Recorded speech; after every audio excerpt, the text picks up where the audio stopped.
Good morning, children. How are you all? I believe you all are doing fine.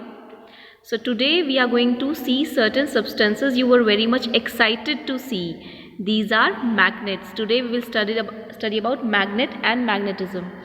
So any substance that has the property of attracting iron and other materials such as steel, cobalt, nickel is called a magnet. This property itself is known as magnetism. There are many types of magnets. Generally, we categorize them as natural and artificial. Natural magnet occurs naturally, whereas artificial magnet is given magnetic properties artificially. So when we talk about artificial magnets, we are having two kind of artificial magnets. Right here in front of us, bar magnet and horseshoe. So bar magnet is this kind of a magnet. Can you see the bars? This is a bar magnet, and this kind of a magnet which is U-shaped, this is called horseshoe magnet. These are having the attractive properties that they attract the bits of iron, steel, nickel and cobalt. Can you see the attraction? It has attracted this bit of steel. Okay, so this is a magnetic compass that we are showing in front of you. It is having the two directions, north on the top and south here.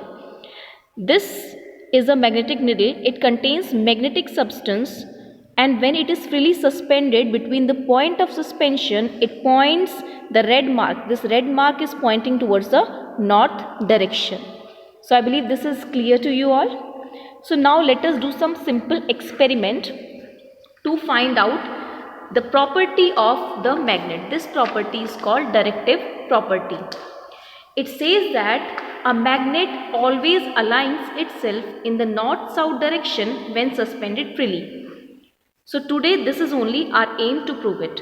So what we have taken, the apparatus to be taken is a bar magnet. This is a bar magnet, a stand, this is a stand, and a string to suspend this magnet.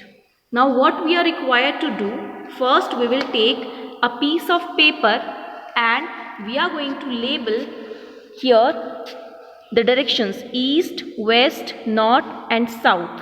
Okay, and near to that we are going to keep a magnetic compass, as I told you what is the working of that, so that we can take out the north direction. See, this is north I have pointed here. Why? Because the magnetic compass is also pointing north in the same direction, north here, north there. Now we are going to suspend the magnet here, bar magnet. With the help, we are going to tie it with the help of a thread and suspend it freely. Now we have suspended. You can rotate it clockwise or you can rotate it anti-clockwise. Now after suspending, leave it. After suspending, leave it. Now what you will observe, after few minutes, you will see the paper and the direction, that when it comes still, it rests in north-south direction. So what is the observation? We will observe one end of the magnet points towards the north direction and other points in the south direction. This is a north one, north direction. This is south direction, south direction. The same directions are being pointed by the magnetic compass. It tells us that a freely suspended magnet always points towards the north and the other points towards the south, irrespective of whether it is made to rotate clockwise or anti-clockwise. Thank you. Some magnetic and non-magnetic substances. Substances that are attracted by a magnet are called magnetic substances. For example, iron, steel and cobalt are magnetic substances. These substances also have the ability to be magnetized. That is, they can also act as a magnet. Substances which are not attracted by magnets are non-magnetic substances. For example, paper, wood, glass are some non-magnetic substances. They cannot be magnetized. Now we will do a simple activity to find out whether the given substance is magnetic or not. We have taken a plastic scale, some boxes, a pencil, some steel and some nails. And now we are going to take the two types of magnet, bar magnet and the horseshoe magnet. Now I am going to put the magnet closer to these substances one by one, and we will check whether they are getting attracted or not. If attracted, it means it is a magnetic substance. If not, it means it is a non-magnetic substance. So let us go one by one. Let us first come to the nails. If I take a bar magnet near the nails, see, attraction, that means it is a magnetic substance. That means all the nails are magnetic substance. Plus there is one more observation to be made out. Can you list that? Yes, you are right, children. See, when you see this kind of a chain, you can look here. The very first nail is attracted to the magnet, and when these nails are acting as magnets, see, the last nail is getting attracted to this nail also. Why?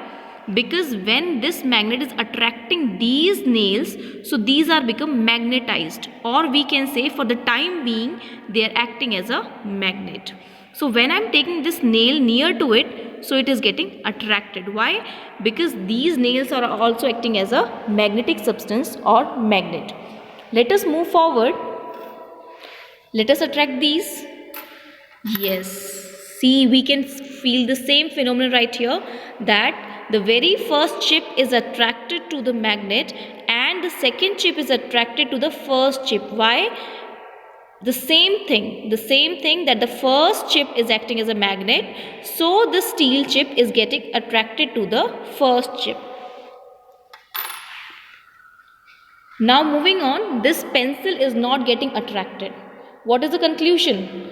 That the nails and the steel chip was magnetic. This pencil is a non-magnetic substance.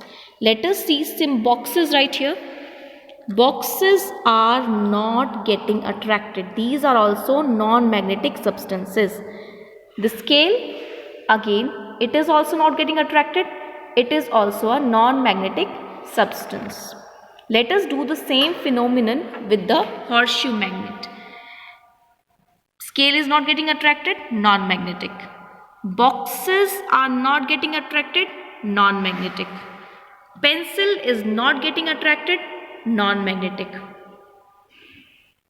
Steel chips, these are getting attracted. These are magnetic. Moving on to nails.